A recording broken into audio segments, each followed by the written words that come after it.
धक्कादायक बातमी समोर येते। 13 वर्षीय मुलीवर अत्याचार करून निर्घुण हत्या करण्यात आली। कल्याणच्या कोळसेवाडीतील संतापजनक घटना।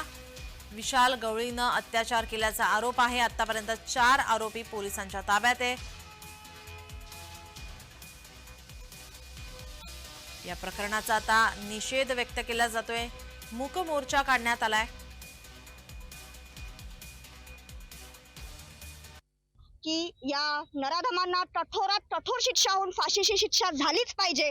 परंतु पुन्हा अशा नराधमांनी जर मुलींवरती महिलांवरती अत्याचार केला तर असा एक कायदा आणावा की त्या नराधमांना अशी विकृती करण्यात बिलकुलच त्यांची हे मनधरणी झाली नाही पाहिजे। मी मुलींनाही असं सांगते की कोणत्याही नराधमांनी कोणत्याही विकृतांनी जर आपल्याला वाईट नजरेने पाहिलं तर लगेच आपल्या आई वडिलांना किंवा आपल्या जवळच्या व्यक्तीला सांगावं, तरच कुठेतरी या घटनेला आळा बसेल।